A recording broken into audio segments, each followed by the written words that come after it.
Sir, Jaunpur के भूलनडीह में sir धर्म परिवर्तन का मामला सामने आ रहा है। सर, क्या कार्रवाई की गई है सर अभी तक?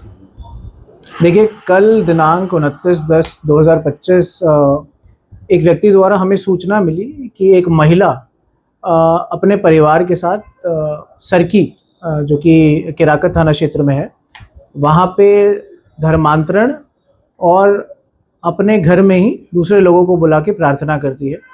तत्काल पुलिस द्वारा इस सूचना का संज्ञान लिया गया, पुलिस द्वारा मुकदमा पंजीकृत किया गया और पुलिस की टीमें गठित की गई। जब उस महिला के घर पुलिस की टीम पहुंची तो पाया गया कि वह महिला और उसकी बेटी कुछ दो व्यक्ति अन्य के साथ प्रार्थना कर रही थी और धर्मांतरण करने की प्लानिंग कर रही थी। उनके घर से बरामदगी भी हुई, उनके घर से बाइबल मिली, एक पुस्तक मिली जहाँ पे वह जो नोट्स हैं बना रही थी, जिसमें ईसा मसीह की बात हो रही थी। और उनके घर से हमें अन्य ऐसी वस्तुएं भी बरामद हुई जिससे ये पता चल रहा था कि यहाँ प्रार्थना होती है और धर्मांतरण की प्लानिंग की जा रही थी। तत्काल पुलिस द्वारा उन्हें हिरासत में लिया गया और उनसे पूछताछ की गई। पूछताछ में पाया गया कि यह महिला और इस महिला की बेटी और अन्य दो व्यक्ति भुलंडी में एक व्यक्ति है जिनका नाम दुर्गा प्रसाद यादव है और उनकी बेटी, जिनको ये प्रीति दीदी बोलते थे, उनसे जुड़े थे लगभग 5 साल पहले। उसके बाद अप्रॉक्सीमेटली 2 साल पहले इनका वहाँ से संबंध ख़त्म हो गया था, क्योंकि आपको पता है कि उस टाइम बुलंडी में पुलिस द्वारा रेड मारी गई थी।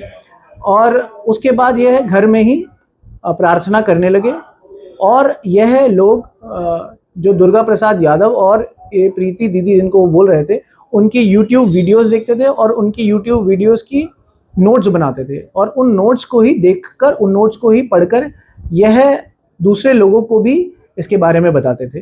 तो मिल के प्रार्थना करते थे और धर्मांतरण की प्लानिंग कर रहे थे। दुर्गा यादव इससे पहले भी पुलिस के शिकंजे में आया था।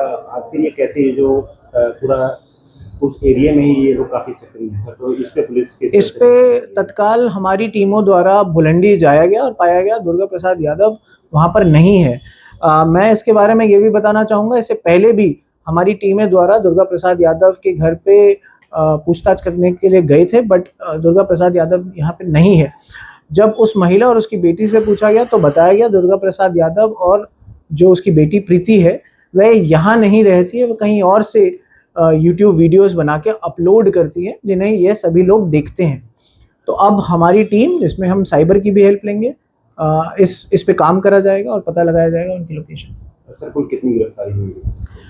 इस पूरे प्रकरण में टोटल 4 गिरफ्तारी हुई हैं, जिसमें एक महिला जो कि आंगनवाड़ी वर्कर है और उनकी बेटी गिरफ्तार हुई है। साथ ही में 2 अन्य व्यक्ति जो उसी गांव सरकी के ही रहने वाले हैं, उनको भी गिरफ्तार किया है, जो उनके घर में ही थे।